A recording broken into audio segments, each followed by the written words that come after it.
You know, and that's huge. And I know, Yeah, especially with the LLC law changing and things like that, where now every person in every position for your LLC has to be listed as public record.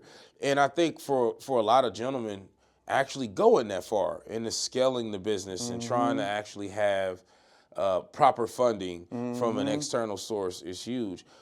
Is there any tips that you can tell of any entrepreneurs watching that are trying to scale not only a clothing business, but any business that offers goods? Any advice, man? Just stay dedicated, man. Keep God first in whatever you do, because there's going to be some rough patches, man. Just stay down, man. Treat people the right. Treat people the right. That's the first and foremost about customer service, man. If you're going through some shit in your personal life, you can't bring that into the workplace. People ain't going to know what you're going through, so always treat people with that common courtesy, you know what I mean? And let's see, what else, some other advice I got? A lot of times you hear that saying the customer is right.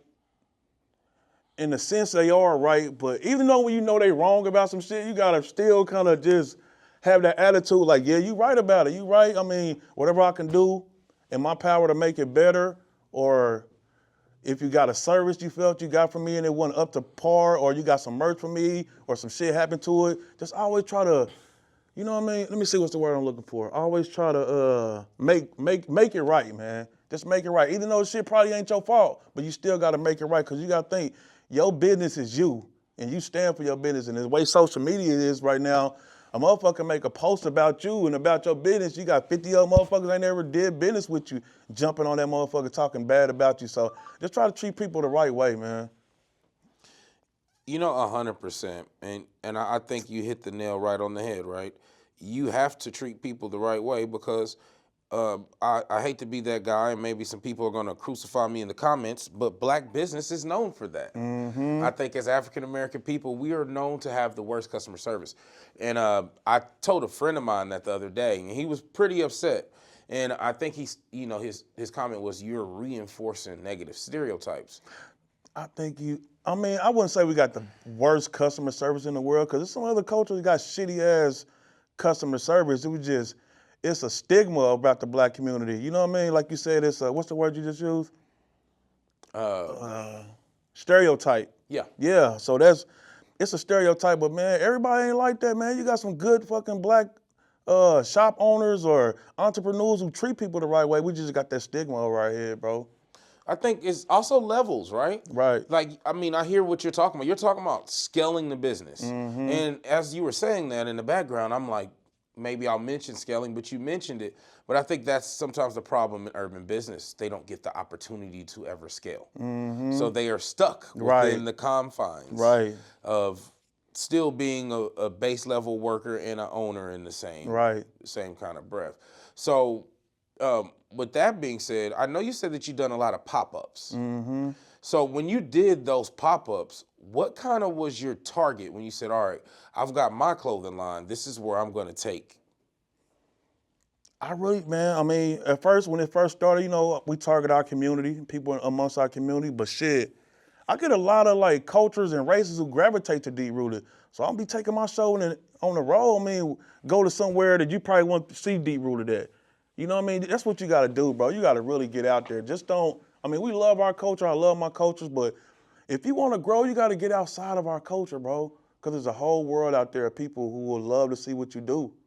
So I go everywhere. If I see a pop-up, man, so that's a big part of networking, man. Just go anywhere. Just go to the shoe pop-ups, go to the River Market pop-ups, go to the City Market pop-ups. Man, you gotta pop your shit, bro. Because you don't never know who will gravitate to your brand. So that's where I'm at with it, man.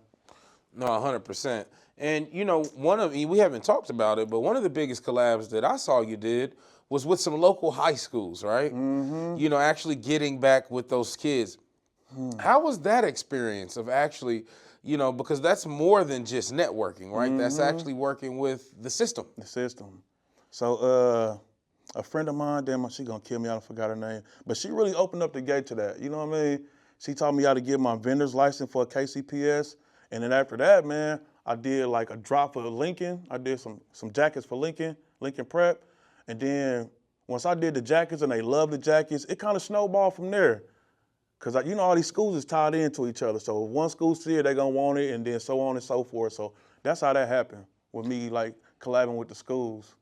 Huge. And I know that's as you've always seen, I see how excited you are when those school collaborations drop. Yeah. So besides the school, you had another collaboration recently, right? That wasn't in the schools. Who was it? Was it Pink Lips Cosmetic? That was my recent collaboration. Yeah, I saw Pink Lips. You know, I go way back with Pink Lips Cosmetic, man. Yeah. I remember she used to sing. Yeah, You know, 15 I didn't know years that. ago. Yeah. I didn't know that. I used to work in But mid-range yeah. music, man. She was in there singing sometimes, singing hooks and stuff. So huge. But Oh, hold up. Yeah, okay, I think I remember what you're talking about. FIFA, the World Cup. yeah, that's what I thought. Yeah, they reached out to me, man, via email and just told me, like, hey, fill out this. We heard a lot about your brand. We want you to come be a vendor and sell, like, merch for the soccer whenever they come here. So I'm excited about that. I got an upcoming collab with Children Mercy Hospital, man, where they want That's me to the one I was talking, Children Mercy. Yeah, they want me to come up there. We'll create a dope logo and use my manufacturer to produce the product. So, man, we got a lot of big things popping, man. Yeah, and that's huge, man. And that was the kind of the thing I wanted to talk about because, you know, being in urban clothing, right? And you know, just growing up Right. through urban culture is great to be able to expand. And I think that's definitely a form of giving back. Right. Dealing with the schools, dealing with the hospitals. Now that we're just kind of on camera, is there any platforms that you were looking at or any collabs that you wanted to make that you felt like, man, this is a little out of my reach, but this is my dream collab? If this could happen, I would really, you know, if Eating Elephants Pod was saw by millions of people and this person saw it, I want them to know I would love to do a collab with them. Made Mama definitely on the list. But I like really. You said Made Mob? Yeah, I I can set that one up.